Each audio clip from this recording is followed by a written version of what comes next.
All right, good afternoon, everyone. So my name is Yolanda Lee. I'm one of the MIT Sloan alumni, okay, and also the volunteer of this year's symposium. I would like to welcome you to this panel, Future-Proofing the Workforce for Digital. It is my great privilege to introduce our today's panel moderator, Dr. Kristine Dery. Dr. Kristine Dery is based in Sydney, Australia. She came all the way for this panel. And then she is the research scientist of MIT Sloan Center for Information Systems Research. Her research in technology and the workplace has resulted in a range of both academic and industry publications with particular emphasis on mobile connectivity. And this work has stemmed from a longer-term research focus on relationship between HRM and IS, which has in more recent times generated further inquiry into management of remote workers and the implication for new ways of working. So without further ado, please welcome Dr. Kristine Dery. Thank you very much, Yolanda. Thank you. Thank you, everyone, and thank you for your interest in coming to this session. I know there's a lot going on that's just fabulous at this event today, and a lot of reasons why we may well want to be in other places. So I really thank you for your interest in this topic. As Yolanda said, I've been focused and very interested in this in my research for longer than I care to imagine, and I've never seen anything change so dramatically, which is why I remain so passionate about the fact that we have to make decisions around how we work, what work looks like, where work is going to be done. If we sit around and allow it just to happen to us, there's a whole lot of things that potentially could become very problematic for us, not just as workers or as workplaces or as organizations, but as societies and communities. So that's why I believe so passionately about this. I think for most of us, work, the nature of work and who we are at work consumes our identity. And what we're seeing now is some really fundamental shifts in what is valued in organizations in terms of skills, what is valued in terms of the way people work, and the kind of work that people are expected to do. And how we approach that and how we future-proof our people so that they can work effectively in these new organizations and societies is going to be really critical to not only our well-being in companies, but our general well-being as communities. So with that in mind, I have four amazing people up here who are also consumed and think very passionately about these ideas, about how we future-proof our workforces and ensure that they're able to work effectively in these new environments. Amy deCastro, who I've known for some time. Amy's at Schneider Digital. She's the VP HR there. She has, I think in the time that we've worked together, Amy, over the last few years, your job has changed over that time dramatically. Certainly things at Schneider have shifted. And you and I have both, developed our ideas around these topics quite substantially. So thank you for joining us today, and we'll come back to you with some very thought-provoking questions in a moment. Shefali Gupta is sitting next to Amy. Shefali we've also known each other for a long time. Shefali has been based in Singapore until more recently, and she's the digital and innovation leader at DBS Bank. For those of you who may not be familiar with DBS, it has twice been awarded in the last few years the world's best digital bank. Back in 2009, though, Shefali, that was certainly not the case. I lovingly described DBS at that time as the cardigan and slippers bank. It was a government entity, the Development Bank of Singapore. Today, that bank is unrecognizable. But the turnover of people has been very normal for you, and almost at around 15% attrition, correct? And there's been a big focus on future-proofing the workforce. So Shefali's had a lot to do with that, and I really value your contribution to this panel.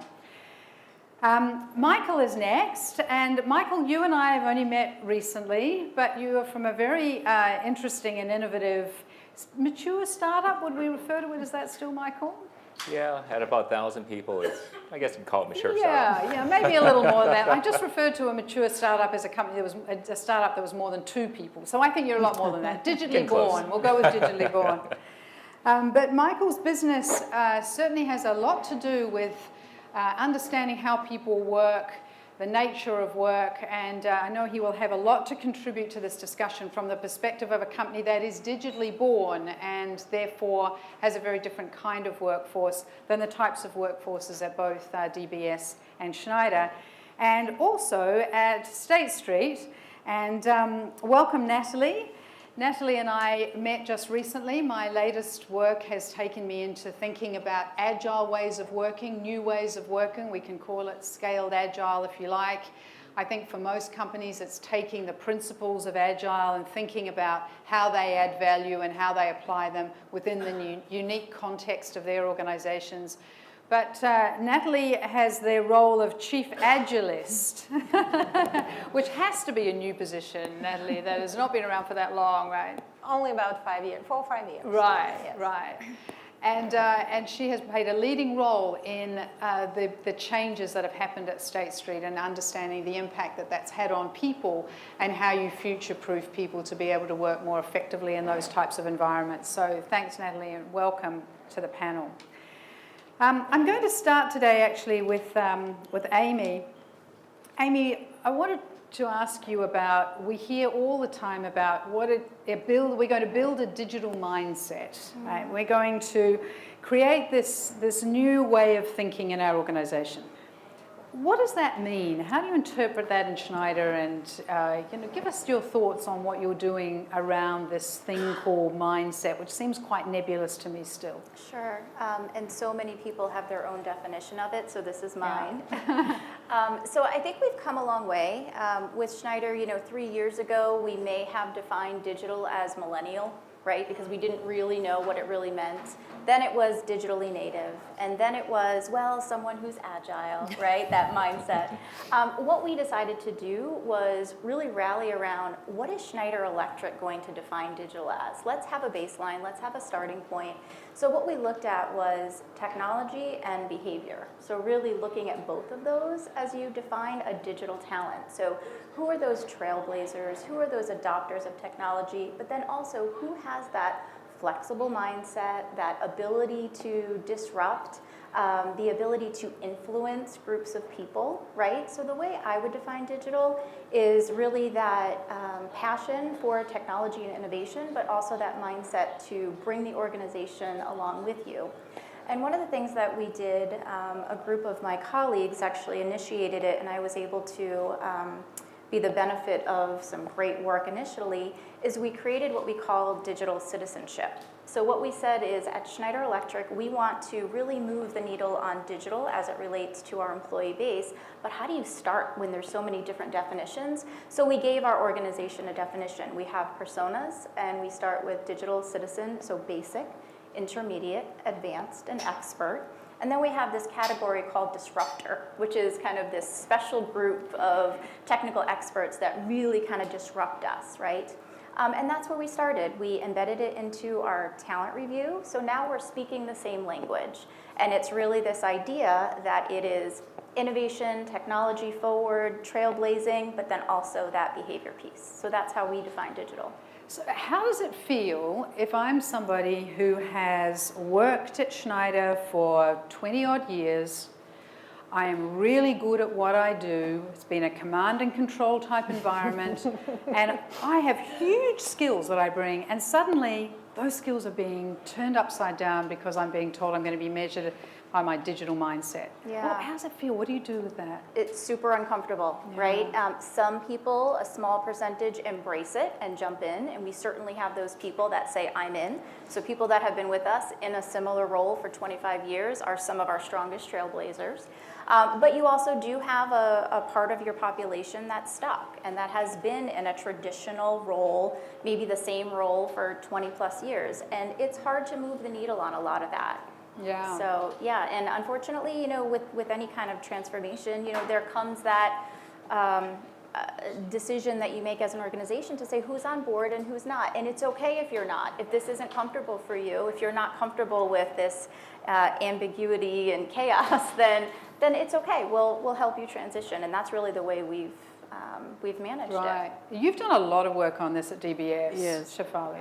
Yeah, absolutely. I mean, it is a big agenda for DBS, and so I kind of look after the strategy and planning office for DBS, and in which I have customer experience, I have operations strategy, but also I have a really big agenda on future readiness of the workforce. And one of the things that DBS did was actually make future readiness and future proofing of the workforce as a very critical agenda within the bank. So it's not just an HR agenda, it's an agenda which is a CIO agenda and or any manager's key task as well. So we partner with HR and we ensure that this is something which is like on everybody's to-do list. So that is one of the first things that we did to ensure that it gets the right amount of focus. They are our employees, they are our biggest asset, and we need to ensure that we take them with us in the journey as we move forward to be digital.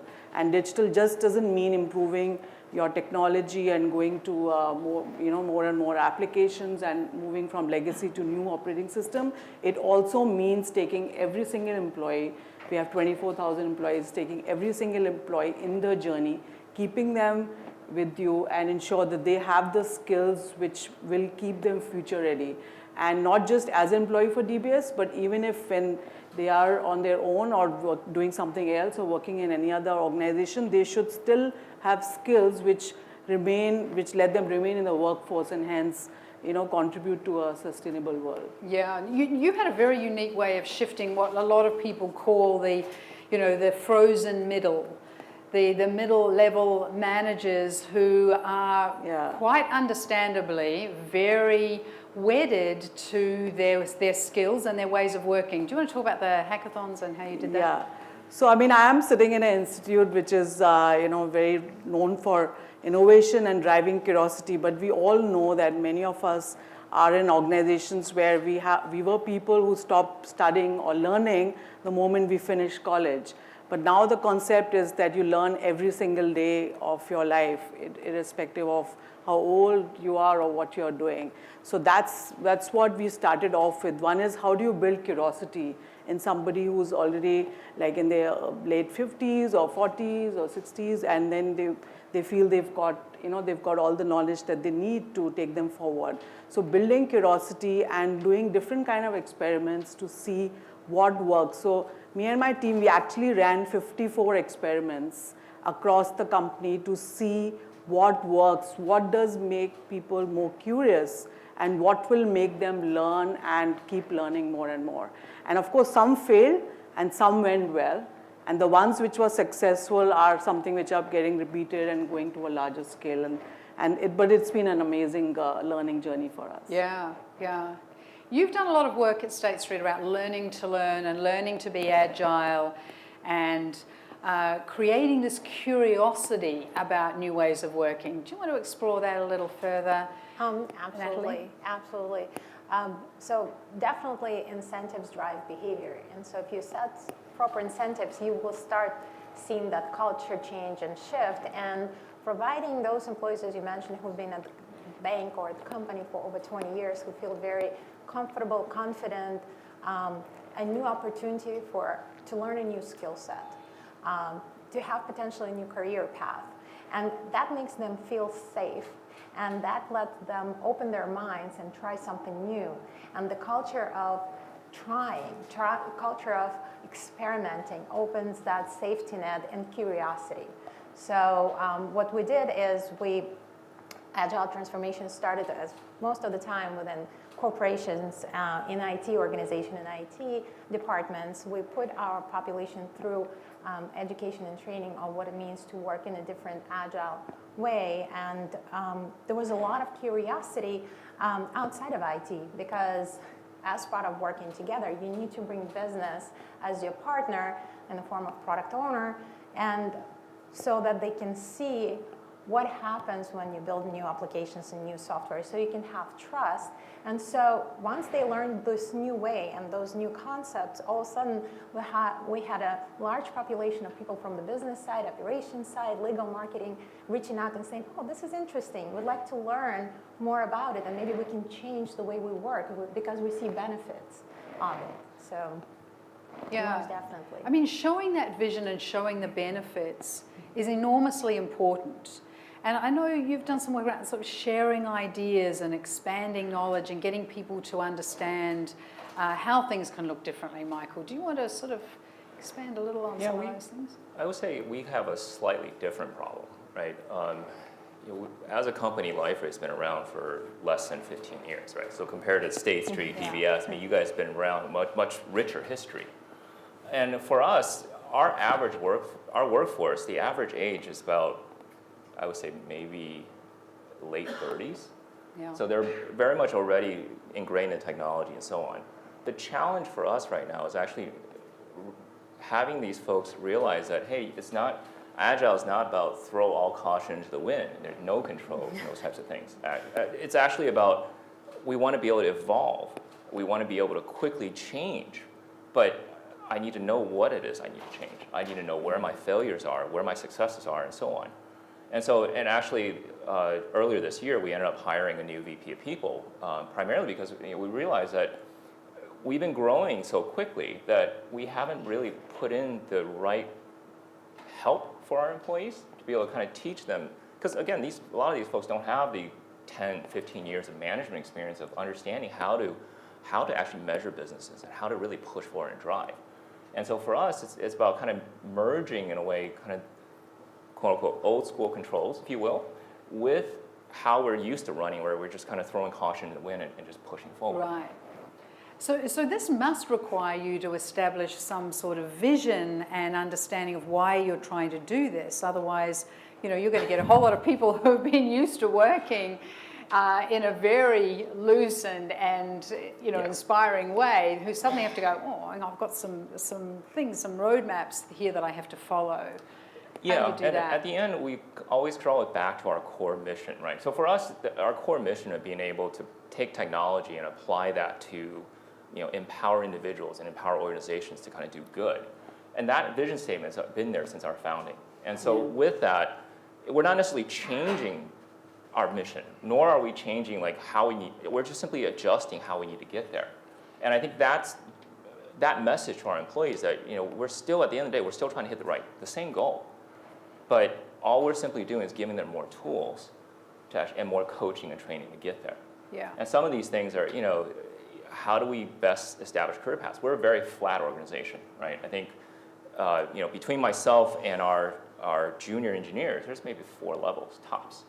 And from that perspective, it's fantastic because most of our folks can go, I have a great idea and I don't know where to send it, fine, email the CTO and have at it, which is fantastic. But then, oftentimes, I have to work with our other managers to go, okay, this is a great idea. How do we actually make that happen, right? And this is where, when you have a lot of these controls in place and these HR processes and everything else, you're able to kind of fall back on some of those processes and be able to kind of use that to drive towards the success of a project. Yeah. I mean, what this is saying, I think, is that we have to have leaders with different skills and capabilities, right? So there's a very different way of leading.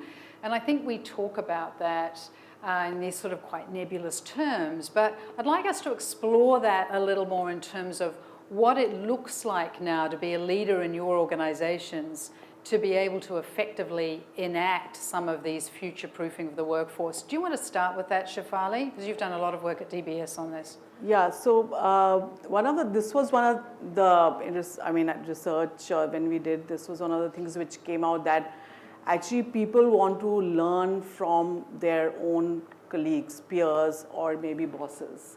So that was one of the insights that came out, and everybody said that we want to learn, but we don't want to sit in a classroom and learn from somebody who we don't know or we met for the first time. We want to learn from people who we work with, and they are the best teachers, and that's why it's more fun and it can be more engaging.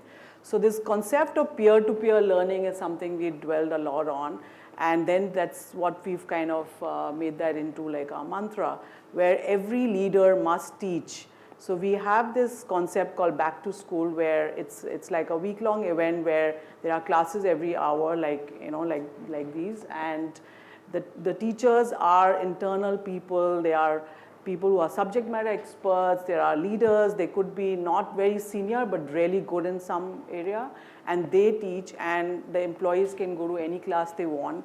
And of course, all of these sessions are then recorded and made into like small Netflix kind of series that we then release into season 1, season 2 kind of stuff into our company. So it makes the whole learning really fun.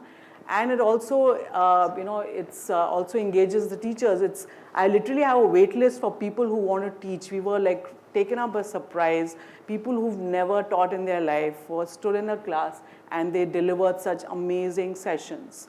And when we opened up the session for booking 3 hours, we had 1,500 signups, and the sessions were sold out from the second day itself, because first day, I guess they were still trying to figure out what is this all about.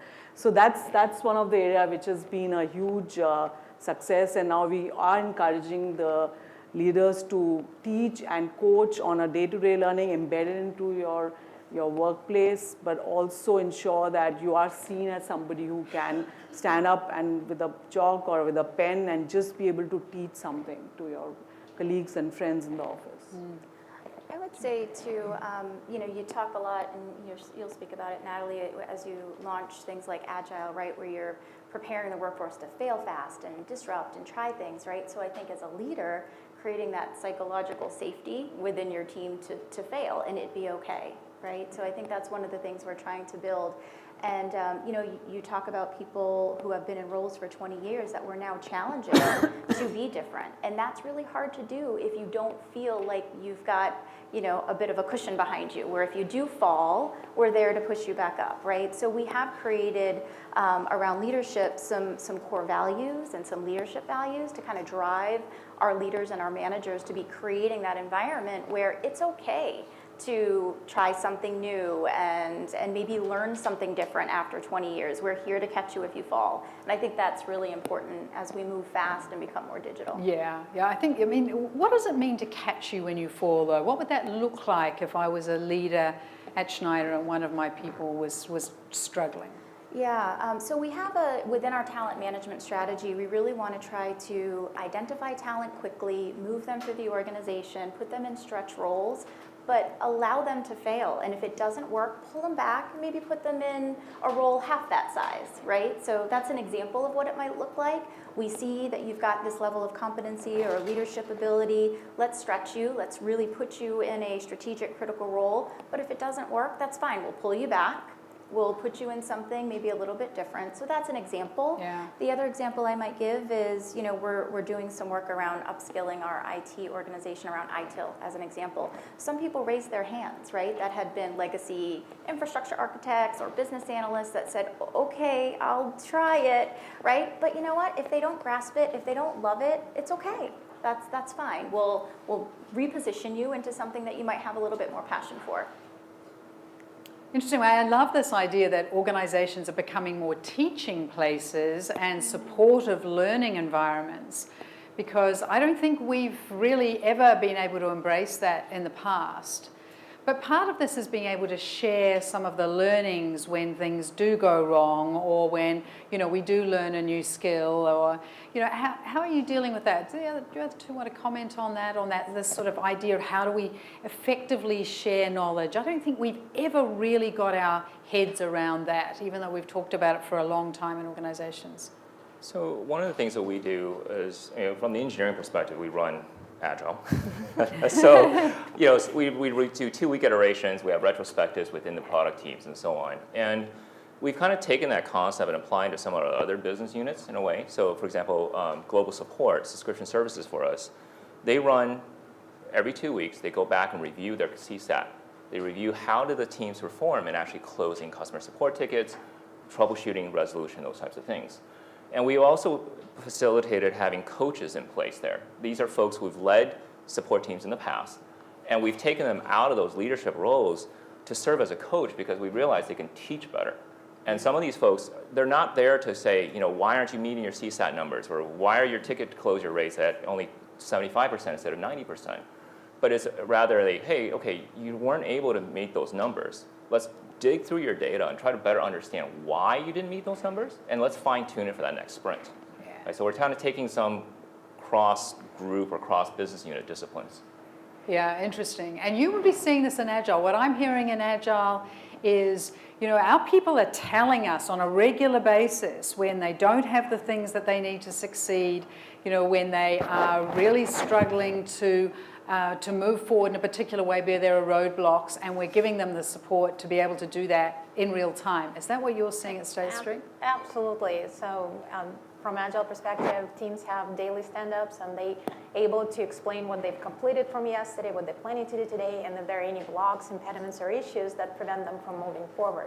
So it allows to bring transparency, trust, and at the same time, in an escalated manner, solve those problems. And the problem could be a skill set, it could be a tool, it could be anything. So absolutely, Agile exposes things, it expedites resolution, it makes people more accountable and responsible for what they do, the ownership of their work.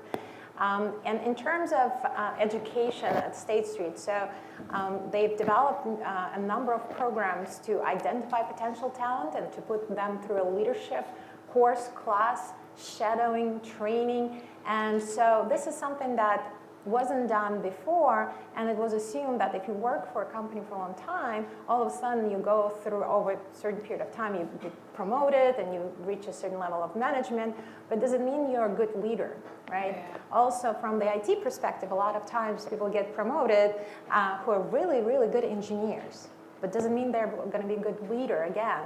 So what State Street recognized is we need to build this capability, we need to build this education program where we can actually grow our own leaders, where we can identify those potential leaders within the company and let them grow and let them learn. And they go rotate between different departments. And from Agile perspective also, how do we train people?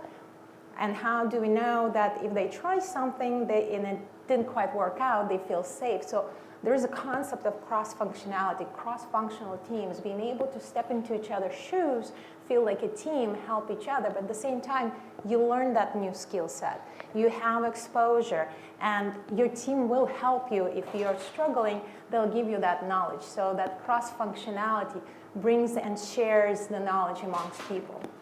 So I'm going to roll a few of these questions that are coming off Slido into one because they seem to all be focusing on a similar place, which is, what about performance and rewards? So how are you rethinking the nature of how you recognize performance and how you reward performance, and therefore, what people's futures look like in your types of organizations? Who wants to start? I'd like to learn. Yeah, me too. This is tricky, right? This is where I see it really becoming problematic, in that a lot of particularly large organizations are still dealing with the historical performance and reward systems that are not matching some of the behaviors and characteristics that we want our people to have. So I can start off with a new concept that we've just recently rolled out, and we are doing as we speak right now, called the People Transformation Index. So what is People Transformation Index? Basically, it's something where you as a person, how many of you are willing to do something which is completely different, a job that you've never done before. So we took a goal that we will have a 50% People Transformation Index, which means 50% of employees would do a completely new job, like something that they have never done before. It's not something they've done and they've gone back to. It's like project manager doing sales, or operation manager doing technology projects, or something very, very different. So this is something which we've used for rewarding and recognizing our people, to ensure that this is something that gives them the growth path. It opens doors for doing things which are different. And for example, the Data Heroes program, I know yesterday we spoke a bit about it in another session, which is where we kind of just picked up about 200, 300 people who have basic skills, who are good with numbers, they are good with stats, and they want to grow faster and get more paid and go to higher jobs. And we said, okay, we can make you into a full-fledged data translator role or a junior data scientist role even. And we gave them a 6 months of intense curriculum which involved classroom training, it involved online and self-study, and also working on a live project with a dedicated data scientist as a mentor. And 150 of them graduated last month, and now they are going to be into jobs which are of the next level or bigger roles or something which is like a leadership kind of a role in their area as well. So it's not just the compensating. I think it's just investing in them and ensuring that they see some value on being able to solve bigger problems with those new skills. Right. So what State Street did, for example, from agile transformation perspective, we introduced different levels of agile maturity in a certification way. So teams started competing against each other, and we broke it down into bronze, silver, gold, and platinum. And so there's an incentive for them to reach the highest goal possible, to compete, to become that mature agile team. Will it impact performance? Of course. It would be strange to have a low performance members being in the platinum level, right? So, and it gives them also intrinsic satisfaction of being able to achieve, being able to compete, get the exposure, get the recognition, and sometimes it happens in unexpected ways, and that's when it becomes even more valuable to them. So we came up with those approaches, and we introduced this Agile Team certification. Every single year we tweak and we make it a little bit harder so they are not feeling like they've settled in their platinum achievements. So think of Olympic Games that happen every year. But that it definitely shows managers and even team members where they are and how to progress and how to continuously improve. Interesting. I mean, our IT and HR have got to work very closely together on this, correct? And you've had some experience with this, Amy. How's this working in Schneider? Absolutely. So we do have a dedicated HR leader who sits on our, a dedicated IT leader who sits on our CHRO's executive extended leadership team, right? So she's sitting there and trying to really understand the needs, as so much emphasis is put on the employee experience. Yeah. So really making sure that the right systems are being delivered. Employees want that consumer experience, right, when they come into work. So really making sure that HR and IT are partnering is just so important. Before we go off that, though, I would just like to comment a little bit on, Natalie, you had said too, incentives drive behavior.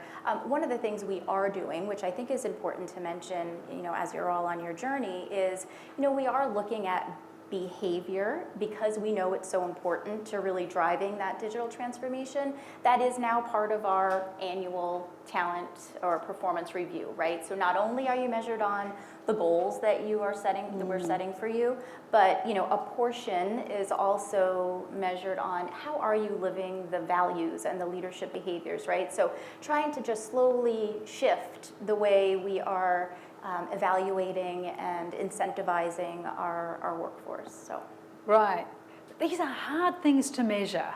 They're absolutely subjective. Right. Yeah. Right. So from my discussions with you, constantly iterating around these things and experimenting and trying to learn about new ways of rewarding and recognizing these skills. Right. Yeah. Yeah. Yeah. Very, very tricky. What do we do when people get stuck?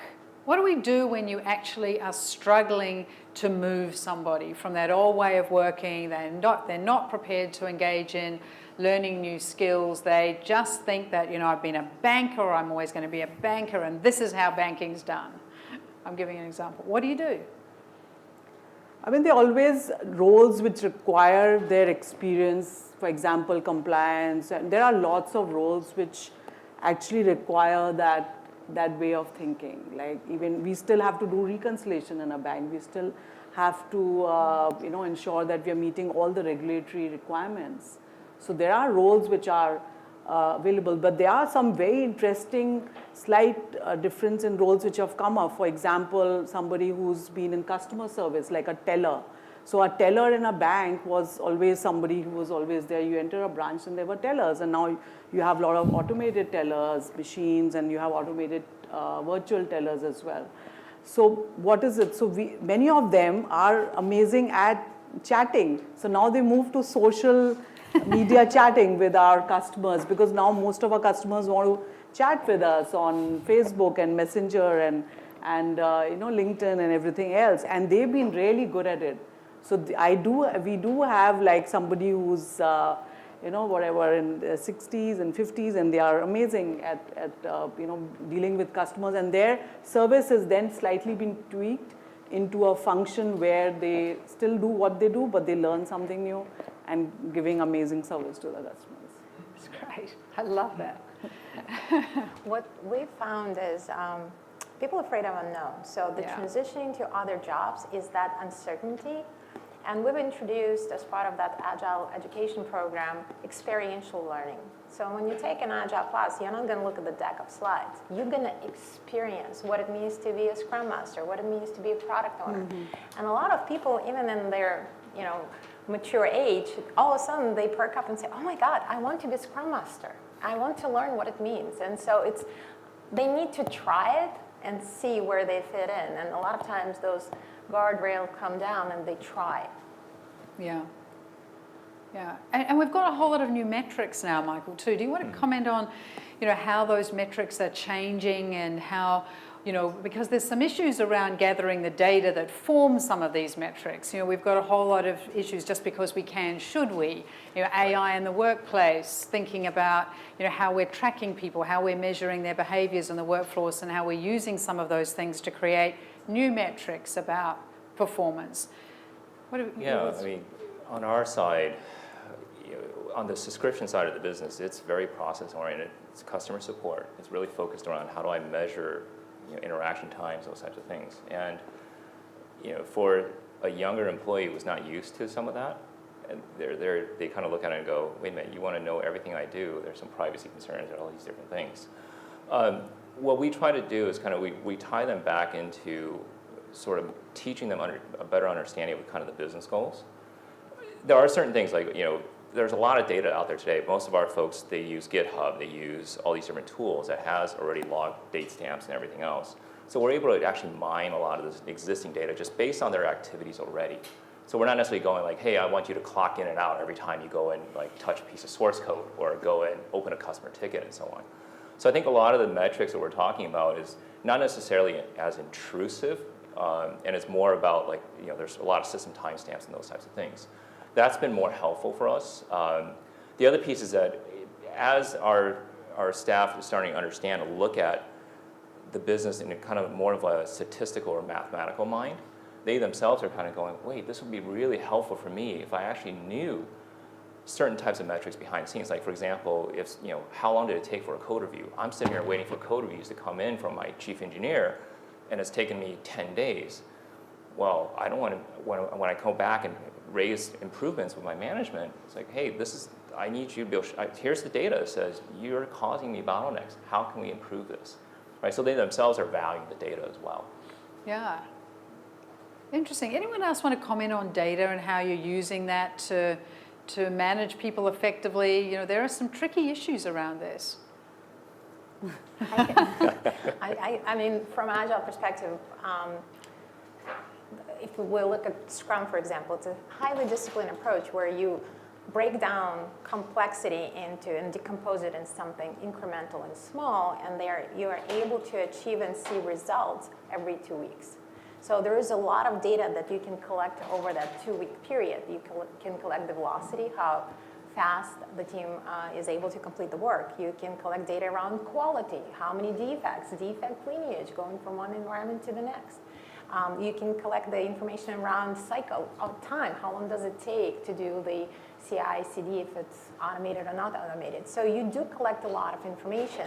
And every 2 weeks, you have an opportunity to have a retrospective and say, okay, what is it we can focus on improving? So you continuously improve.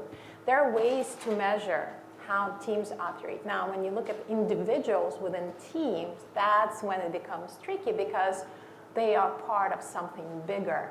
And the trick here is for the team themselves to be transparent, and when they see like someone is not pulling the weight, to be able to have that conversation and see what is it they can do to help.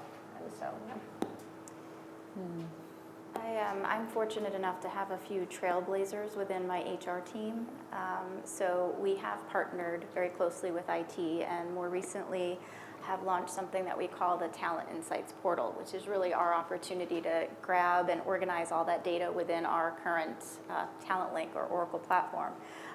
So, the way I've seen or I've absorbed the benefit of my trailblazers is that, I happen to have my US country president coming to Nashville in 2 weeks, and he wants to see our top talents in the area.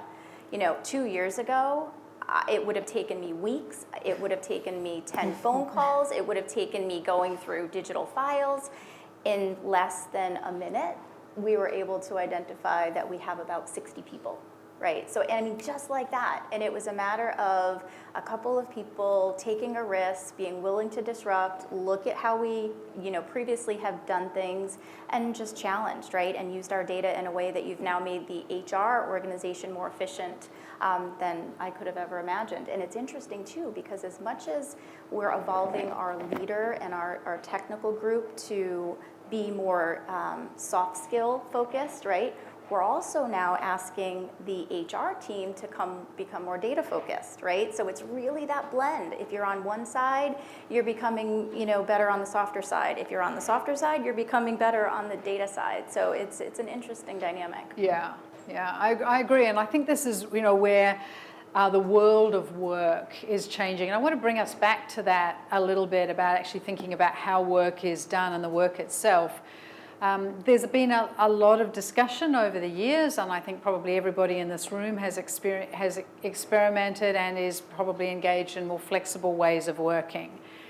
But with some of the positives of more flexible ways of working, we're also seeing some challenges with teams who have got to make fast decisions, work together more effectively. We've now got teams that are more globally based. How are you managing some of these teams and this more distributed way of working so that we get better decisions and more effective teamwork as opposed to people getting stressed because they're up at 6 o'clock in the morning or 2 a.m. or because they're working across multiple time zones? Who'd like to take that one on first? I can open with that one. We operate as a commercial open source company, right? So what that basically means is that we have engineering centers in Madrid, Hungary, Prague, Bangalore, Brazil, and the US, and down in China. So we're spanning all sorts of time zones through. I have a product manager that sits in LA, but his primary team's in Madrid, 9 hours away. So are there times when they're up very late? Absolutely, right? They need to be able to talk to their team. So we're having a lot more, your usual technology tools of video conferencing, those types of things. But at the same time, there's nothing easier than be able to walk into an office and go, hey guys, let's go grab a room and draw this out on the whiteboard and kind of go through it. And so we have a lot of situations where we try to do monthly product meetings for the product teams together, especially where we have distributed product managers and actual engineers. Another issue that always comes up is culture, right? We are used to working a certain way in the U.S. Especially as a technology company, we're driving pretty fast through, right?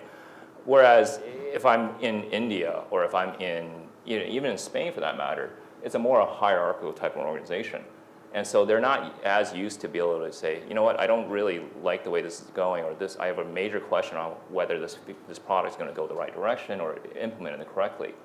And so we have to understand where kind of the strengths and weaknesses of teams in different cultures, right? So if I have a team in India, I'm going to go to them individually and ask them, hey, do you guys have a concern? Do you understand the system architecture? Is there a question you may have if something's not clear and so on? Because what we realized over the years is that a lot of our Indian team members, they don't necessarily want to raise those questions up in a large room. And we have a similar type of situation in Japan where the Japanese culture is very much about team. It's not about raising your hand and going, hey, I don't like that. This is just completely wrong. But if you approach them and ask them for their opinion, really kind of talk through things, they are willing to open up. So those are some of the things that you just have to kind of take into context around the cultures, around the distributed team. Yeah. I mean, these are interesting challenges. I know you've had some thinking about, do you make these teams more local, more, remove some of those aspects of distribution of teams to try and make them work more effectively? Yeah, we're a global organization, so we're never going to be completely local, but what we did find when we tried to drive some agile within certain teams is we were so spread out that we would have, one program with a person in Spain, one in France, one in the UK, one in India, and one in the US. Really hard to have a daily stand-up with that type of profile, right? So we know we'll never eliminate it and we'll never have, one team centrally located, but what we have done is we put some parameters around as you kick off a new team, right? So we're going to grandfather our existing program teams, but as you build a new program team, let's try to max it to 2 locations to try to get as much as you can in a collaborative way where everyone's hearing the same things. Because ultimately a group of 5 dispersed around the world, one person's going to be missing it, right? So how do we just make sure that we're creating the team that can really get the most out of that? So that's what we've done. Yeah, and you've done some, Natalie, you've done some similar work, right? Very similar experience. When we started with Agile and we started building teams, I remember I was trying to conduct a launch of a team and I overlaid all the time zones, and we had people in Russia, Ukraine, India, California, China. I couldn't find even half an hour in some reasonable time block to even introduce each other. So learning from that experience, and obviously the cost effectiveness and market pressures, it's all there, but at the same time, human beings, 70% of our interaction is based on our voice, our gesture, our eye contact. If you start doing it all through emails and chats and IMs, a lot of it gets misinterpreted, people get frustrated, and it just delays the whole thing.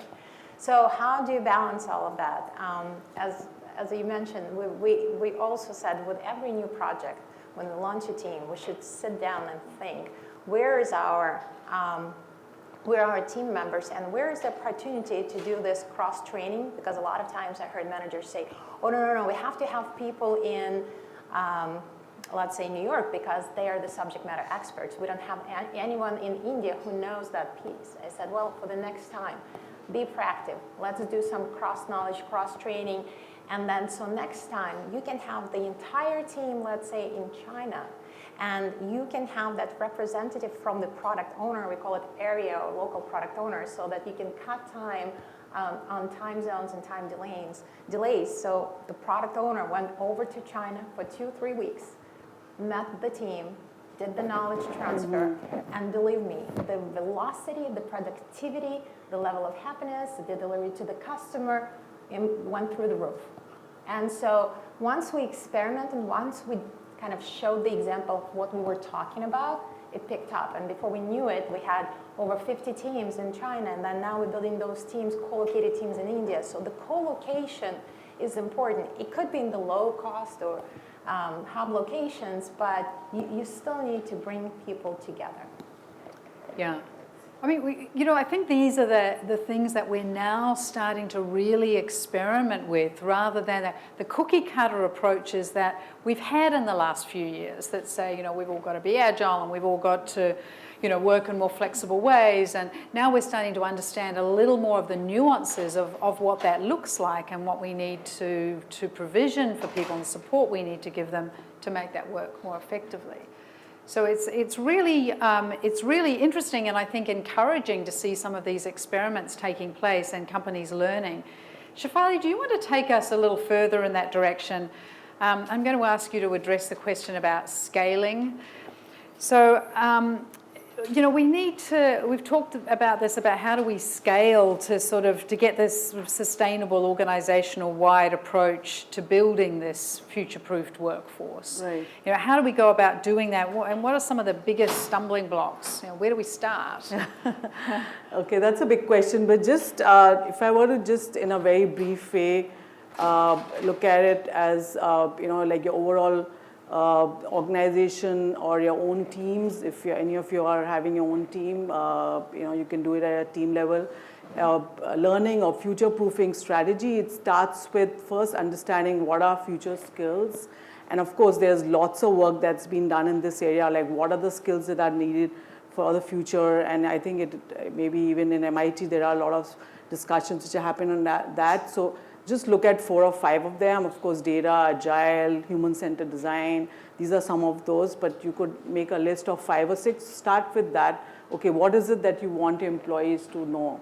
And then your future state would be X percentage of my employees should have that skill or be able to do a new job, which is alongside their business goals, which is then helping them move to a new role as well.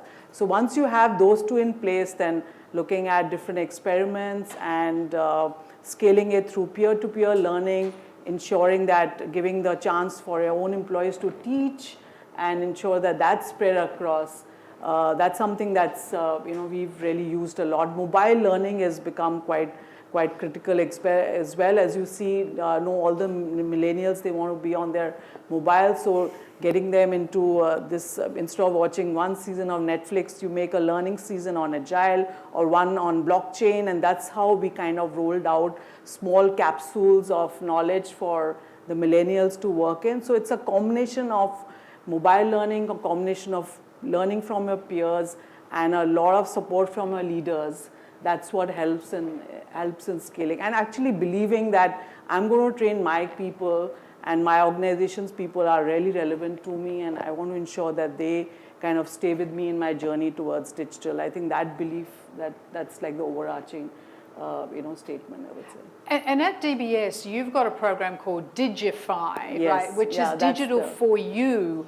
What I love about this is that it's this idea that we are going to make you future-proofed, and then if we're all future-proofed, the organization will be future-proofed. But it's very different from the traditional way of thinking of people as assets that companies owned in some way and developed in some way. It's this idea that we're actually going to create that learning environment for you, and hopefully we also generate a working environment where you want to stay and share those skills with us, but you may not. Absolutely. And in fact, one of the biggest, I think the positive that we've seen about investing in our people and their learning and future-proofing them is actually retention, as well as being able to attract new talent. People want to join us and work with us because they know that we invest in them and we'll teach them something new. So that's something it's a huge attraction for the youngsters. It's not just the good food or the fancy offices that everybody can have. I think we all have learned that from Google. But it's actually when you make somebody feel that you come join us, and whatever years you spend with us, we are going to ensure you leave with new skills and something that's going to take you much further away. That's a huge talent attraction for us. Yeah. In the last sort of 5 minutes that we have, I'd love each of you to comment on this talent issue, because the way that we think about how we create this workforce of the future is very much aligned to the talent strategies of organizations. And in the past, as we mentioned, those talent strategies have been just how do we attract, how do we retain, and how we hold you for life. Now I think we're thinking very differently about that in terms of learning, but in terms of creating an environment where it's not necessarily just about us as an organization. It's much more personalized. Do you want to start with that, Amy? Sure. I would start with leadership and how important it is for the leaders, starting at the top, to create that culture that we need for people to come into the organization and get as much as they can during their life at Schneider, right? So we may not have them forever, but what are we doing to make sure that we've got the right management, mentorship, leadership to make sure that they thrive during the time that we have them? And I also think as leaders in this room, whether it's HR or CIO or wherever we are in the organization, we have to understand that we need to be more flexible. If you are one of those people or have people on your team that are still kind of holding on to the old ways of leadership, we have to really make sure we're doing what we can to step away from that. You talked a little bit about the generations in the workforce too, right? We have managers and leaders that need to manage so dynamically different between one employee way to the other. So I would say leadership, so many other factors, but really invest in your leadership and try to start at the top, just creating that flexibility and psychological safety in order to drive that change you need. Fantastic.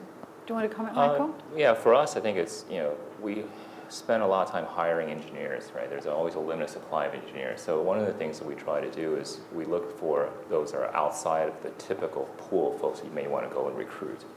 So an example would be, us going out, instead of hiring people out of the engineering school, out of USC or UCLA, we may go to UC Davis or one of the other local colleges, or even to folks where they may not necessarily have gone to college, but they have a background writing code. They have an analytical background, right? One of the fantastic consultants we have, she was biomedical engineering, didn't write a line of code in college, but she self-taught her way through, but she had the analytical mindset and the drive to be able to do that. So I think from being able to grow your workforce, it really also comes down to looking outside of what the prototypical hiring profile, if you will, and looking beyond that to say, well, are there core skill sets, analytical, troubleshooting, problem solving, those core skill sets that may come from other domains or other majors and those types of things. Yeah, and that also flows into opening up your organization to being able to see people who sit in the organization you may not have considered for different roles, right? Right. I mean, we're now seeing things like open talent networks where people are able to place their skills on a network that enables us to choose people for more parts of the organization for different projects, people we may not have even known were there. You've got, how many employees do you have at Schneider? Just under 140,000. 140,000. How many at State Street? Close to 40,000. 40,000, 26,000 at DBS. I mean, hey, you've got no way of being able to see all of these people. So, these sort of open talent networks enables us to sometimes see talent within our own organizations that we haven't even seen before. Do you want to comment a little more on that? So I think what we're trying to do is as leadership, we're trying to be transparent, honest, and caring. If you care about people, they sense that the sincerity and they feel vested. And I think this is one of the most important factors is as you build teams, give them autonomy, trust them to do the work. I mean, you're there, you can help them, you can support them, but when they feel the sense of ownership, the sense of creativity and autonomy, they like the environment, it plays sometimes more intrinsic and value to people to consider whether staying or leaving versus compensation versus money. So most definitely, as Amy mentioned, building this safe, psychologically safe environment where people are not afraid to speak up, where people feel appreciated for raising things. Because if you don't say anything, nothing will improve and change. Right. So we have to provide people, though, with a way of speaking up, correct? I mean, it's not easy to speak up in 140,000 people.